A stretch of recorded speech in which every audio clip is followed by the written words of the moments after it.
Welcome fams, before we jump right into the story, please kindly like the video, subscribe to the channel and do well to leave your comments below. Stephanie's trembling hands betrayed her as she placed the perfectly garnished coq au vin before the woman in the striking red dress. The dining room fell silent as Andy, her husband of 5 years, raised his crystal glass. A toast, he announced to their 20 guests with a smirk that didn't reach his eyes. To my current wife who cooks like a goddess and my future wife who looks like one. The champagne in Stephanie's own glass rippled from her quivering grip as humiliated tears threatened to spill onto her pristine chef whites. At the far end of the table, her father's knuckles whitened around his water glass while her mother stared downward, unable to witness her daughter's public degradation. The wealthy guests tittered nervously, unsure how to respond to such brazen cruelty. Only Vivian, Andy's mother, remained expressionless, though her eyes followed Stephanie with an intensity that seemed almost like concern. Despite the crushing weight of shame pressing down on her shoulders, Stephanie's garnish was flawless, her technique impeccable even as her world collapsed. The antique recipe book peeking from her chef bag caught the light, its worn leather cover partially revealing the handwritten inscription, "Property of Eloise Laurent." As Stephanie turned to retrieve the next course from the kitchen, she caught Rebecca, the woman in red, studying her with an expression that wasn't triumph but something closer to pity. In that moment, standing in her own dining room, serving her replacement while her husband broadcast her inadequacy, something crystallized within Stephanie. The heat of humiliation began to transform into something else entirely, a slow-burning ember of resolve that would eventually consume everything Andy had built. What makes a woman with extraordinary talent believe she's ordinary? For Stephanie, it began in her grandmother's humble kitchen, where magic happened daily without fanfare. The secret, her grandmother would say, adjusting Stephanie's small hands on the wooden spoon, is to respect what the ingredients want to become. What neither recognized was that the techniques being passed down, the precise way to temper chocolate, the method for achieving the perfect soufflé rise, the unique approach to balancing flavors, weren't just family tricks but world-class culinary artistry. Eloise never mentioned her past, and Stephanie never questioned why her grandmother insisted they cook only at home, never in restaurants. When Stephanie took a job as kitchen staff at the prestigious Harrington Hotel to help pay for community college, she thought her skills were merely adequate. Andy Pierce noticed her immediately. Not her beauty, though she was lovely, but the way she transformed simple staff meals into extraordinary experiences. "Who taught you to cook like that?" he'd asked, genuinely amazed after tasting her simple lemon tart. His appreciation seemed authentic, his admiration pure. During their whirlwind courtship, Andy photographed her dishes, asked endless questions about techniques, and listened with apparent fascination to stories of her grandmother's teachings. When Eloise passed away, leaving Stephanie heartbroken, Andy had been supportive beyond measure. It was only after the funeral that Stephanie discovered the sealed letter hidden in her grandmother's recipe book. "My darling girl, these recipes are your birthright. Never sell them, no matter what they offer you. Some legacies are beyond price." Stephanie had tucked the letter away, touched but confused by her grandmother's dramatics. After all, they were just family recipes, weren't they? "Please initial here. Acknowledging all intellectual property created during marriage belongs to the primary breadwinner." The attorney's voice was clinically detached as he slid the thick prenuptial agreement across the polished conference table. Andy squeezed Stephanie's hand reassuringly under the table, his thumb tracing gentle circles against her palm. "It's just standard for someone in my position, sweetheart," he whispered, his breath warm against her ear. "You know I'd never actually enforce any of this." Stephanie hesitated, pen hovering above the dotted line as something in her grandmother's warning echoed distantly. But Andy's family was worth millions, their restaurant empire spanning 3 continents. Of course they needed protection. And wasn't love about trust? About believing in the best version of your partner? She signed, the elegant loops of her signature sealing a fate she couldn't yet comprehend. Their wedding was a lavish affair, with food critics and celebrity chefs among the guests. Throughout the reception, Stephanie couldn't help noticing how Andy kept steering her toward various business associates, encouraging her to describe her grandmother's cooking techniques. "Tell Mr. Devereaux about that unique way you fold the pastry dough," he'd prompt, his hand possessively gripping her waist. "She's brilliant, isn't she? An undiscovered talent." Later, she overheard fragments of conversation. "Acquisition of the Laurent method could revolutionize our pastry division." She dismissed it, too consumed with happiness to recognize the warning signs. During the vows, she'd been too enthralled to notice Andy's mother watching, not with joy but with something closer to resignation, perhaps even disappointment. Vivian Pierce had barely spoken to Stephanie throughout the engagement, maintaining a chilly politeness that Stephanie attributed to class differences. Only years later would she understand that Vivian's distance wasn't snobbery but guilt, the silence of someone who recognized what was happening but felt powerless to stop it. "When did you first realize I married you for what's in your head, not your heart?" Andy's question cut through the kitchen like one of Stephanie's perfectly sharpened knives. 6 months into their marriage, the mask had begun to slip. Standing in their mansion's professional-grade kitchen, Stephanie stared at her husband, momentarily unable to process his casual cruelty. The honeymoon period had ended abruptly upon their return from Santorini. Andy's encouraging smiles transformed into critical frowns, his praise into constant correction. Each time Stephanie mentioned wanting to work professionally, Andy vetoed the idea with increasing irritation. "You don't need to work for strangers. I need you here, developing recipes for my restaurants." Yet when she created dishes for him, he'd find fault, too innovative, too simple, or mysteriously not quite right. Increasingly isolated from friends and family, Stephanie's world shrank to the walls of their sprawling home. Andy began bringing home perfect versions of her dishes from his restaurants. "Learn from these," he'd instruct, watching her taste them with calculating eyes. The first time she recognized her grandmother's distinctive technique in a dessert supposedly created by Andy's executive chef, she'd felt a bewildering sense of déjà vu. When a prominent food critic arrived at their home for a casual dinner, Andy had introduced Stephanie not as his wife but as the help we brought over from Europe. She'd stood frozen in the kitchen doorway, tray in hand, as the critic praised Andy for the meal she had prepared from start to finish. The photographs of her recipes had all led to this, her heritage systematically stripped and repurposed, her techniques studied and stolen.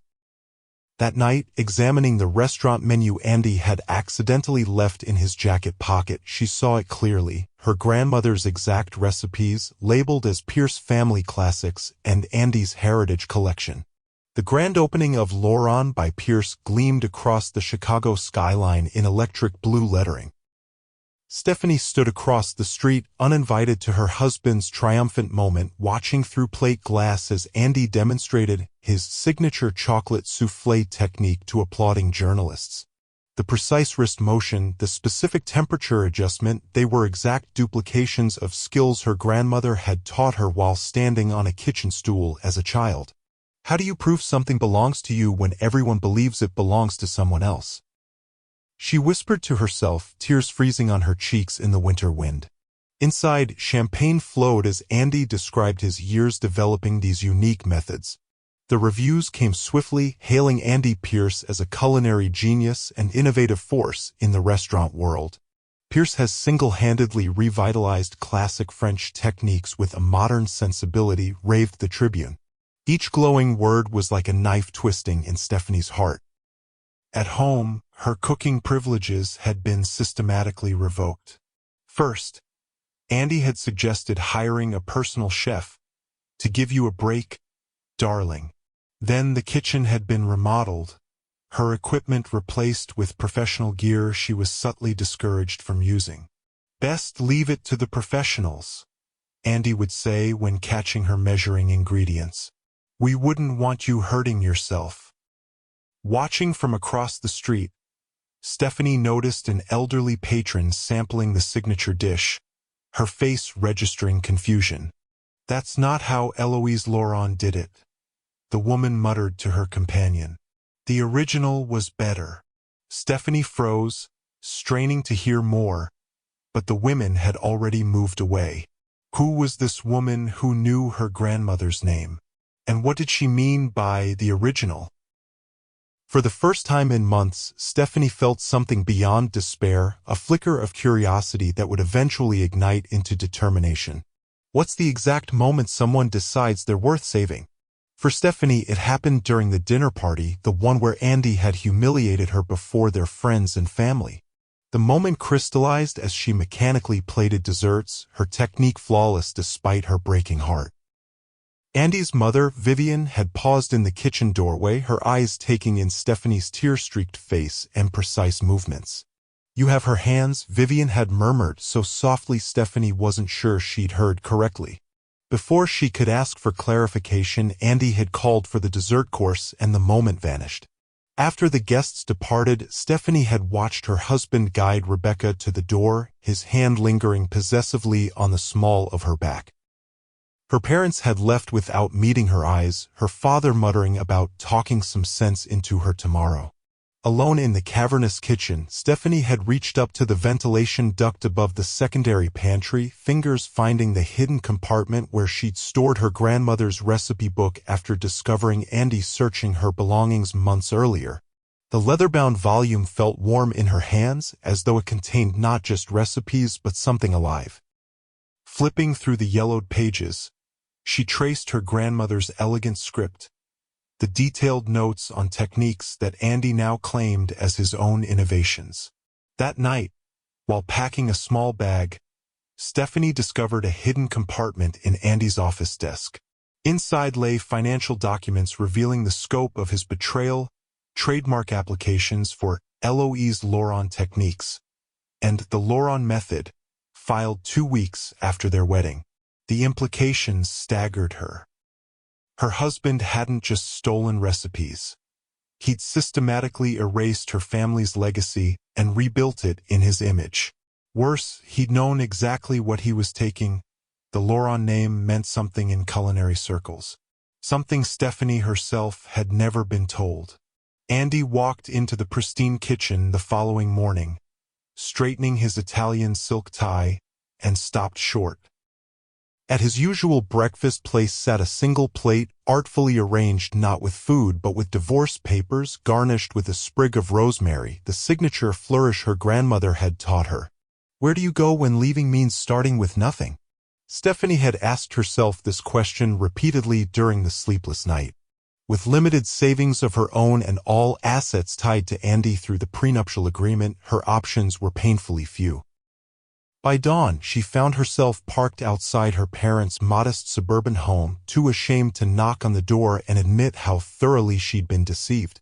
Her phone buzzed constantly with Andy's messages escalating from confusion to rage. "You've stolen intellectual property," he texted, referring to her grandmother's handwritten recipe book. "Those techniques are trademarked by Laurent Enterprises." The mention of Laurent Enterprises, a company name she'd never heard, confirmed suspicions that had been gathering like storm clouds. There was more to her grandmother's legacy than Eloise had ever revealed. After her parents left for work, Stephanie slipped into their house using her emergency key and showered for the first time in 2 days. In her childhood bedroom, she found an old photo album containing pictures of her grandmother in her youth. A particular photograph caught her attention, her grandmother, much younger, standing proudly in front of what appeared to be a restaurant. Turning it over, Stephanie found an address scrawled in familiar handwriting. "In case of emergency, 1420, Belmont Avenue." Below it, in smaller letters, "Ask for Vivian." The shock of seeing Andy's mother's name in her grandmother's handwriting sent Stephanie reeling. Without allowing herself to reconsider, she punched the address into her GPS and drove toward the historic district of the city, where elegant buildings from another era stood in defiance of modern glass and steel skyscrapers. Why would the woman who hated you most become your greatest defender?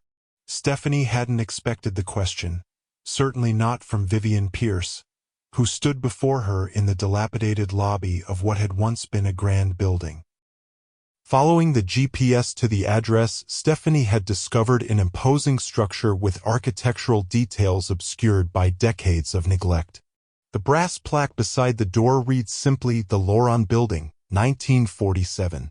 Inside, she'd found not an abandoned ruin but a meticulously maintained reception area where Vivian Pierce sat reviewing documents. Andy's mother showed no surprise at Stephanie's appearance, only a weary resignation, as though she'd been waiting for this moment. "I wondered when you'd find your way here," Vivian said, gesturing for Stephanie to follow her into an elegantly appointed office that contrasted sharply with the building's exterior. "Your grandmother was too stubborn to tell you herself, and I've been too much of a coward." Stephanie stood speechless as Vivian unlocked an antique cabinet, removing a folder of yellowed newspaper clippings. "Your grandmother saved my life once," Vivian explained, spreading articles across her desk. "Now I'm repaying the debt by saving her granddaughter from my son." The clippings told a story that rearranged Stephanie's understanding of her past. Loron restaurants had once been the crown jewels of French cuisine in America, their distinctive techniques revolutionary in the post-war culinary landscape. In photograph after photograph, a young woman identified as Eloise Loron, culinary prodigy, demonstrated techniques that Stephanie recognized instantly, the same methods taught to her while standing on a kitchen stool.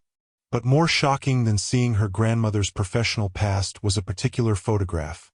Young Vivian and Eloise in matching chef whites, arms around each other's shoulders, standing before the Loron flagship restaurant. "We were best friends once," Vivian said softly, touching the image, "before my husband destroyed everything she'd built, before I stood by and let it happen, before I watched my son repeat his father's sins with you. Your grandmother wasn't just a cook. She was Eloise Loron, the rightful heir to the Loron restaurant empire." Vivian slid a DNA test across the polished desk. "What happens when you discover your poverty was engineered?" The question hung in the air as Stephanie struggled to comprehend the implications.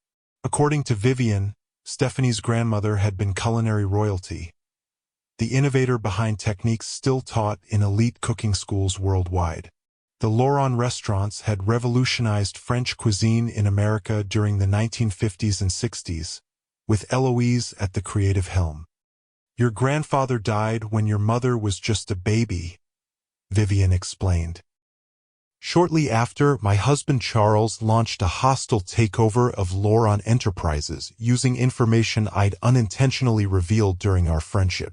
Unable to fight the financial and legal onslaught while caring for an infant, Eloise had made the devastating choice to disappear, changing her name and abandoning her culinary empire rather than submit to an arranged marriage to Charles Pierce that would have legitimized the theft. She feared they would take your mother from her if she fought them in court," Vivian continued. "So she vanished, taking only her original recipes and raising your mother in deliberate obscurity to protect her. The Loron restaurants had declined without Eloise's genius, eventually being sold off piecemeal and fading into culinary history, until Andy had discovered Stephanie's inherited talents and recognized their potential value. When he brought you home that first time, I nearly collapsed, Vivian admitted. You have her expressions, her movements in the kitchen. I knew immediately whose granddaughter you were. Hands shaking, Stephanie opened the large envelope Vivian handed her. Inside lay extensive evidence of the Pierce family's systematic fraud, financial records, original Loron restaurant documents, and copies of the trademarks Andy had filed using techniques directly lifted from Stephanie's cooking. Your grandmother left this with me decades ago, Vivian said, unlocking a hidden room behind her office bookcase. Inside stood shelf after shelf of original Loron recipes, legal documents proving ownership, and most damning of all, recorded evidence of Andy's deliberate scheme to marry Stephanie for her culinary knowledge. How do you fight someone who rewrote the rules specifically to defeat you? Stephanie asked her reflection in the bathroom mirror of the small apartment Vivian had arranged for her above the former Loron building. Dark circles underscored her eyes, testament to sleepless nights spent studying the evidence of her true heritage, and the systematic fraud perpetrated first by Andy's father and now by Andy himself. The legal battle had begun with breathtaking swiftness. Andy filing a restraining order claiming Stephanie had stolen proprietary culinary techniques. Stephanie countering with a claim against his empire based on her grandmother's original ownership. By day, Stephanie worked grueling shifts at a local diner, earning barely enough to survive while contributing what she could to mounting legal fees. By night, she pored over business textbooks borrowed from the library, determinedly educating herself about the industry built on her grandmother's stolen legacy. Meanwhile, Andy gave smug television interviews portraying himself as the victim of a delusional ex-wife who couldn't accept that his success was earned through talent, not marriage. His media offensive was brutally effective. Without proof of direct Laurent lineage that would stand up in court, Stephanie's case appeared increasingly hopeless. Her grandmother's documentation established historical ownership, but not necessarily Stephanie's direct inheritance rights. "We need DNA. Linking you directly to Eloise Laurent," her attorney explained after the case was summarily dismissed based on the ironclad marriage contract Stephanie had signed. Without it, the court views this as a disgruntled ex-wife making claims against successful husband. Yet something was happening beneath the legal defeats, a transformation as Stephanie absorbed not just knowledge about business and law, but about her own worth. The deferential, easily manipulated woman who had stood trembling in her kitchen was vanishing, replaced by someone with steel in her spine and calculation in her gaze. Vivian, watching this metamorphosis, was reminded so powerfully of Eloise in her prime that sometimes she found herself doing a double take when Stephanie entered a room. "You need to prove your culinary lineage," Vivian advised one evening. "Not just genetically, but demonstrably. Show the world who really created those techniques." Hidden camera footage played on Vivian's laptop, showing enraptured diners in a candlelit basement exclaiming over plates that made the Laurent chain's offerings taste like fast food. The underground restaurant had been operating for 6 weeks, each exclusive dinner party filled through whispered invitations and culinary world connections that Vivian had maintained for decades. How long can you remain invisible when your talent demands to be seen? The question had become Stephanie's personal mantra as she rebuilt her confidence in the makeshift kitchen beneath the Laurent building.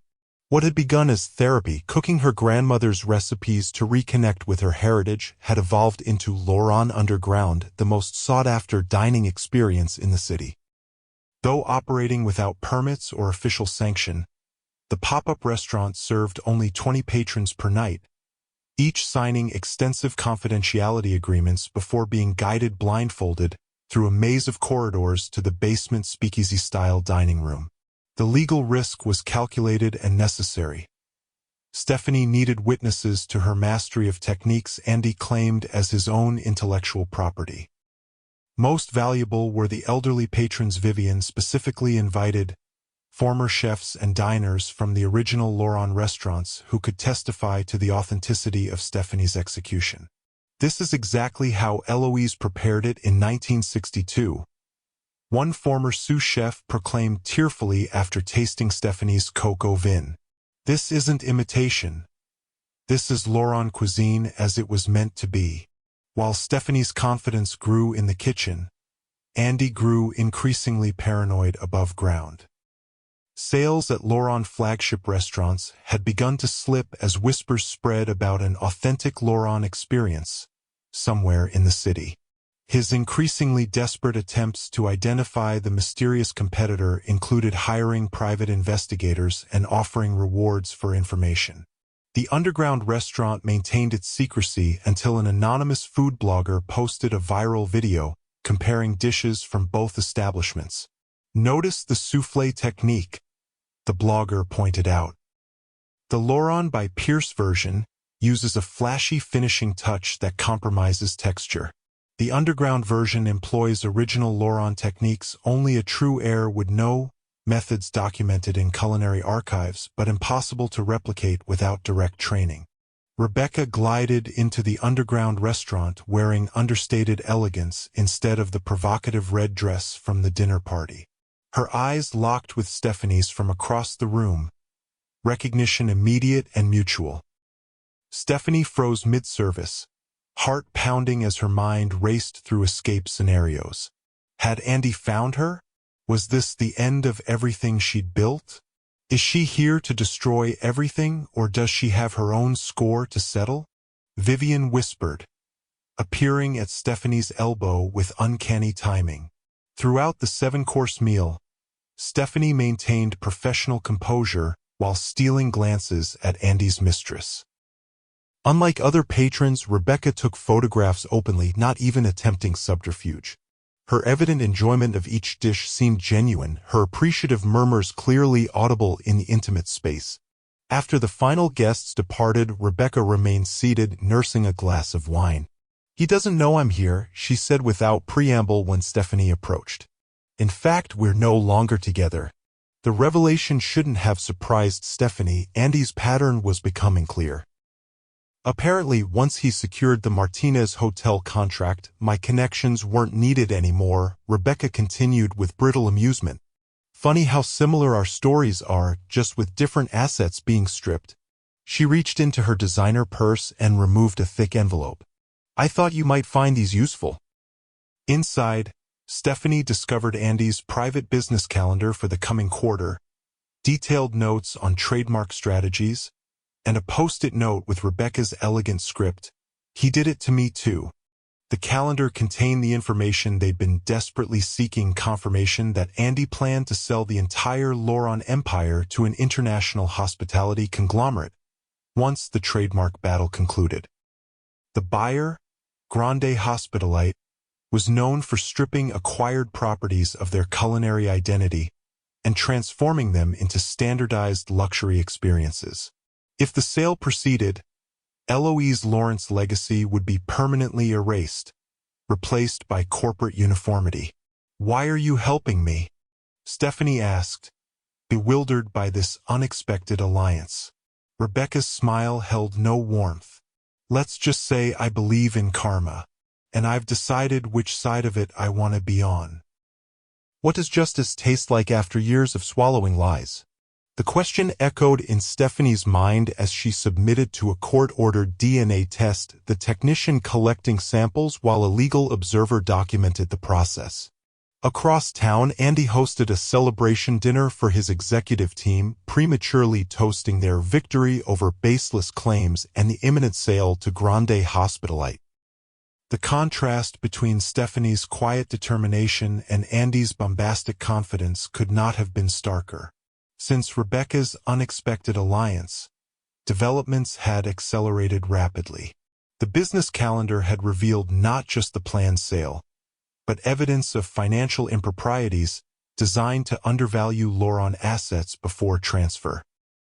Armed with this information, Stephanie's attorneys had successfully petitioned for expedited DNA testing to establish her heritage claim before the sale could proceed.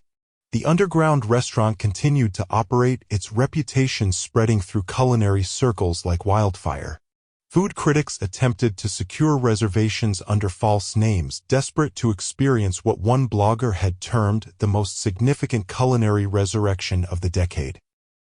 Stephanie maintained meticulous documentation of each dinner service, particularly reactions from those who had experienced her grandmother's original restaurants.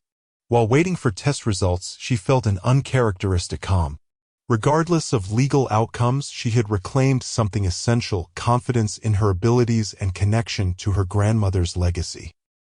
The knowledge that she was cooking exactly as Eloise had intended brought a satisfaction that transcended her desire for justice against Andy. When the DNA test results arrived via courier, Stephanie opened the sealed envelope with steady hands. The clinical language confirmed what she had always known in her heart. She was indeed the direct descendant and genetic heir of Eloise Loron. Within hours, her legal team filed emergency motions.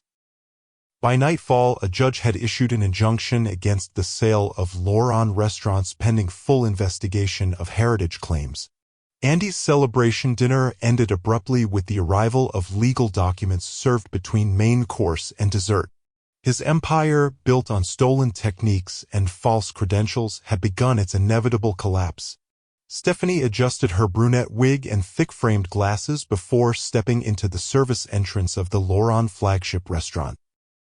The disguise, while simple, had proven remarkably effective. 3 weeks into her employment as Sophie Miller, not even the executive chef who had stolen her recipes recognized her. How do you take down an empire from within? The question had prompted this dangerous infiltration after the court battle stalled in procedural delays. Despite the DNA evidence, Andy's legal team had successfully argued for extended discovery periods, effectively postponing resolution while Andy accelerated plans to dismantle the company through asset sales not covered by the injunction. Working as an unassuming server gave Stephanie unprecedented access to the restaurant's operations. She witnessed firsthand Andy's abusive behavior toward staff, his cutting remarks reducing seasoned chefs to nervous wrecks. More importantly, she gathered crucial evidence. Doctored invoices showing recipe ingredients sourced from fictional suppliers, creating a paper trail that disguised the true techniques being used. During late shifts, she photographed internal documents revealing Andy's systematic alteration of original Laurent recipes. Changes made not for culinary improvement, but solely to support claims of innovation that justified his ownership. Most damning was her discovery in Andy's private office. Plans to destroy original documents proving Laurent restaurant origins before court-ordered disclosure could force their production. "We'll have a small kitchen fire," Andy instructed his manager during a meeting Stephanie overheard while collecting coffee cups. "Nothing dangerous, just enough to destroy those particular archives. Insurance will cover everything." The infiltration was not without close calls. Once, Andy had stared directly at her while she served his table, a flicker of recognition crossing his face before his dining companion distracted him. Another time, the executive chef had questioned her technique while she polished glassware. "Where did you learn to hold crystal like that?" he'd asked suspiciously. "Only Laurent-trained servers use that grip." She'd mumbled something about a previous hotel job, heart pounding until he shrugged and moved on.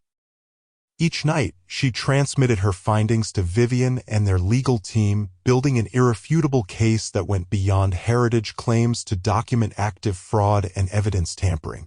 What happens when the predator realizes he's actually the prey? The question materialized in Stephanie's mind as she watched Andy receive the thick legal envelope containing DNA test results and supporting evidence of her Laurent heritage claim.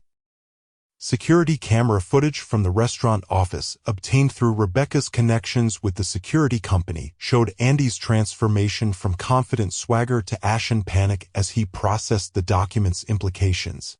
His public confidence remained unshaken. Press releases emphasized the frivolous nature of claims against his innovative culinary empire. Privately, however, he began liquidating personal assets and transferring funds to offshore accounts. Stephanie's legal team tracked these movements meticulously, building a case for emergency asset freezing. Vivian provided critical information about her son's financial arrangements, her decades of silent complicity transformed into determined accountability. "I failed Eloise once," she told Stephanie. "I won't fail her granddaughter." With injunctions preventing complete sale of the Laurent name and restaurants, Andy offered a settlement designed to appear generous while preserving his control. Stephanie would receive ownership of a single restaurant location and limited use of her family name, but must relinquish all claims to the broader Laurent culinary techniques and trademark. Her attorneys transmitted her one-word response: no. Physical transformation accompanied Stephanie's strategic evolution. The timid, deferential woman who had trembled before Andy was vanishing. Her posture straightened, her voice found its natural authority, and her eyes held steady when challenged. Even her appearance changed, hair styled with confident elegance, clothing selected for function and authority rather than appeal. The diner regulars who had known her during the lowest period barely recognized the woman who now moved with such purpose. During this time, Stephanie continued operating the underground restaurant, each service further cementing her reputation. Culinary school deans attended incognito, later approaching her about guest lectures on authentic Laurent techniques. Food critics wrote coded reviews that, while never naming her directly, established clear comparison between her executions and the increasingly derivative versions served at Andy's establishments. The stage was set for a final confrontation that would determine not just legal ownership, but the very soul of the Laurent legacy. The gold-embossed invitation arrived by messenger. The Laurent Group presents. Restaurateur of the Year Award ceremony honoring Andrew Pierce. Stephanie traced the raised lettering, a bitter smile playing across her lips. "Would you attend your own ambush?" she murmured, already knowing her answer. The timing was exquisite, scheduled for exactly 1 year after the infamous dinner party, where Andy had humiliated her before introducing Rebecca as her replacement. The irony wasn't lost on Stephanie that her husband had selected such an anniversary for his moment of maximum triumph, unaware it would become the stage for his downfall. In Vivian's apartment above the Laurent building, Stephanie opened a preservation-quality garment box containing her grandmother's vintage chef jacket. The wool-blend fabric remained pristine, the original Laurent emblem embroidered in gold thread above the heart. "She would have wanted you to wear it," Vivian said, eyes bright with unshed tears. "For what you're about to do." Media coverage of the upcoming award ceremony dominated industry publications, each article praising Andy's culinary vision and reinvention of classic techniques. None mentioned the ongoing litigation or questioned the timing of an award bestowed by an organization Andy himself chaired. While cameras focused on Andy's preparations, Stephanie and Vivian worked through nights finalizing legal documents with their attorney team. The DNA evidence had proven conclusive, and judges increasingly viewed Andy's procedural delays as evidence of bad faith. The night before the ceremony, Stephanie prepared a special dish in the underground kitchen, her grandmother's signature Laurent gâteau, using a chocolate folding technique documented in culinary literature but never successfully replicated outside the Laurent family. As she worked, muscle memory guided her hands through movements taught decades earlier on a kitchen stool. The finished creation was both testimony and evidence, proof that certain knowledge can only be transmitted through direct lineage. After careful consideration, Stephanie accepted the ceremony invitation under her maiden name, planning to attend as an anonymous guest, one face among hundreds gathered to witness a moment that would rewrite culinary history. Andy Pierce stood at the podium accepting his Restaurateur of the Year award, golden statuette gleaming under spotlight as he reached the midpoint of his acceptance speech. "The Laurent techniques have always represented the pinnacle of culinary artistry," he pronounced with practiced humility. "It's been my life's work to preserve and evolve this precious heritage." His words faltered as the ballroom's massive doors opened and conversations immediately hushed. Stephanie walked purposefully down the center aisle wearing her grandmother's pristine chef jacket, the original Laurent emblem catching light with each confident stride. How do you reclaim your name when someone else has been living it?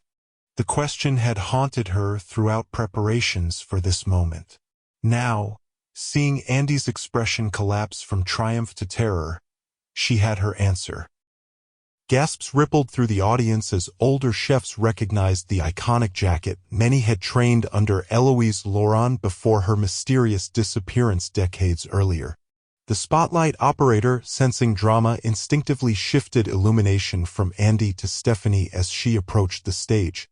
Vivian, positioned near the steps, nodded almost imperceptibly to security personnel who allowed Stephanie to ascend rather than intercepting her. Andy stepped backward, knuckles white around his award as Stephanie reached for the microphone. Her voice, clear and steady, carried throughout the now silent ballroom. "Ladies and gentlemen, I'm Stephanie Laurent, granddaughter of Eloise Laurent, and DNA tests confirm I am the rightful owner of not just these recipes, but the entire Laurent restaurant group." The collective intake of breath was audible as hundreds of culinary professionals processed her declaration. Camera flashes exploded as photographers recognized a career-defining moment unfolding before them. Andy lunged for the microphone but stopped abruptly when Vivian stepped forward, placing herself firmly beside Stephanie.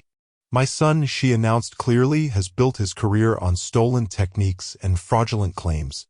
As a founding board member of Loron Enterprises and witness to these events, I stand with the true Loron heir." What's the sound of an empire crumbling in public? For Andy Pierce, it was the damning evidence Stephanie methodically presented while servers distributed her grandmother's signature chocolate soufflé to the judging panel. Each perfectly executed dish arrived simultaneously, a feat of timing that alone demonstrated mastery even before tasting. "The Loron technique isn't just about ingredients," Stephanie explained, gesturing to the soufflés maintaining perfect structure where lesser versions would have collapsed. "It's about understanding the science and artistry my grandmother pioneered." Industry leaders who had arrived as Andy's supporters shifted allegiance before astonished onlookers, the sensory evidence in front of them more persuasive than years of marketing. When presented with both versions side by side, the difference was undeniable. Most devastating was Andy's own involuntary reaction upon tasting Stephanie's creation, the flash of recognition crossing his face before he could control it. He knew this was the authentic version. Every chef in the room saw that knowledge register. "Document after document confirms what your palates already know," Stephanie continued, as assistants distributed evidence packets to key industry figures. "My grandmother's techniques were systematically stolen, first by Charles Pierce, then by his son who targeted me specifically for my inherited knowledge." She turned to face Andy directly for the first time. "You always said my family recipes were worthless. The court values them at $147 million. The gasp that swept the room confirmed the figure's impact, far exceeding industry estimates of the Loron Group's worth. As Stephanie revealed financial records documenting years of trademark fraud, security personnel moved discreetly toward Andy, whose face had progressed from shock to fury to resignation. The culminating moment came when Vivian presented the original Loron family recipe book, authenticated by 3 separate expert testimonies, alongside photographs of Andy secretly copying its contents during his courtship with Stephanie. Leadership transition begins immediately, Stephanie announced as security escorted a protesting Andy from his own award ceremony. "The Loron legacy is returning to Loron hands." The standing ovation began with older chefs who had worked alongside Eloise decades earlier, spreading until the entire ballroom rose in recognition of culinary justice restored. In that moment, as cameras flashed and industry titans approached with business cards extended, Stephanie felt her grandmother's presence beside her, pride radiating like heat from a perfectly calibrated oven. Stephanie walked into the flagship restaurant kitchen, her posture upright but not rigid, a balance of authority and approachability that instantly commanded respect.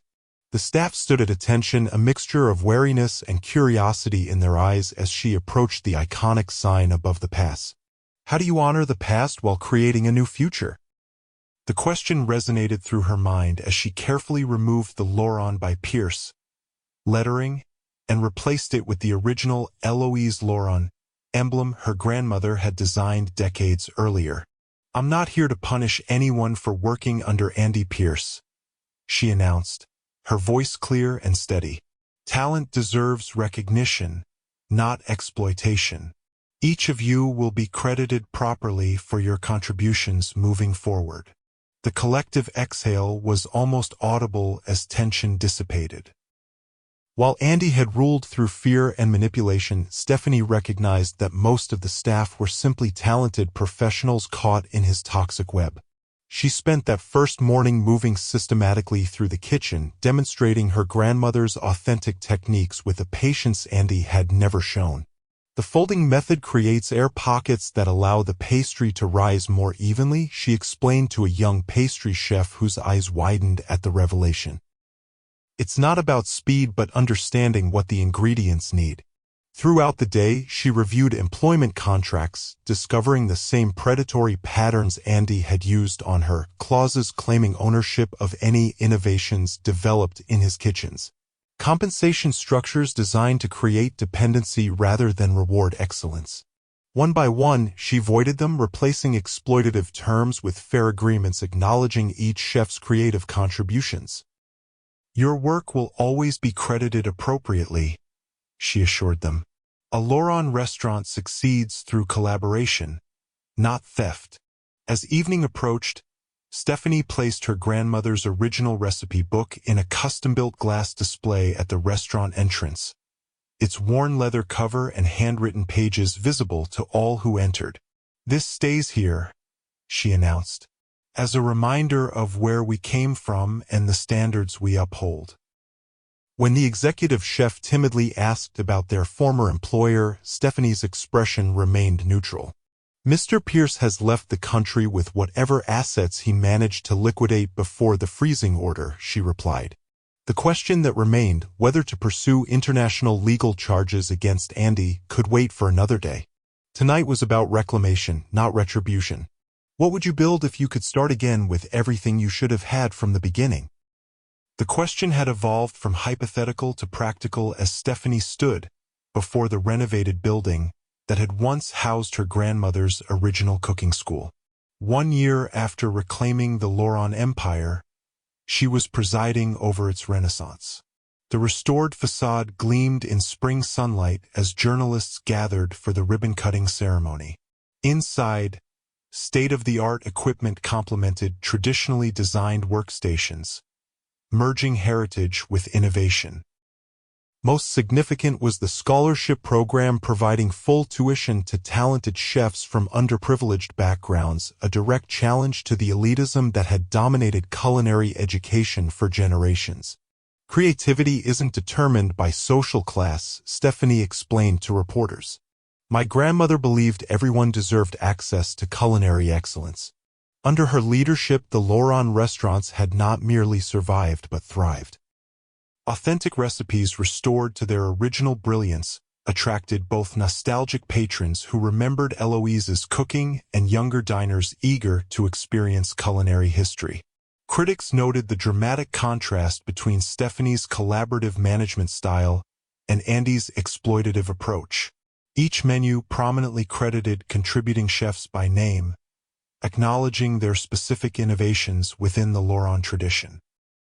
During the opening ceremony, Stephanie's gaze was drawn to an elderly woman in a wheelchair observing from a discreet distance, her features obscured by a wide-brimmed hat and sunglasses. Before Stephanie could approach, the woman disappeared into the crowd, leaving only an envelope addressed in hauntingly familiar handwriting, "To my granddaughter who succeeded where I could not." That evening, Vivian presented Stephanie with an international employment application that had arrived that morning. The photograph showed a humbled Andy Pierce, now balding and diminished, seeking a position at the cooking school under a poorly conceived alias. "He's working as a line cook in Singapore," Vivian explained. The financial fraud charges emptied what remained of his accounts.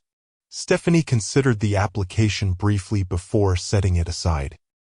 "Some lessons can't be taught in classrooms," she observed. Later that week, she initiated her grandmother's most sacred tradition, teaching her own mother the secret Laurent techniques in the original kitchen. "Some legacies aren't just about food," she explained as her mother's hands mastered the movements. "They're about knowing who you are and never letting anyone take that from you again." As they worked side by side, Stephanie felt her grandmother's presence in every perfectly executed technique. A heritage reclaimed, a future secured, and a family story finally told truthfully.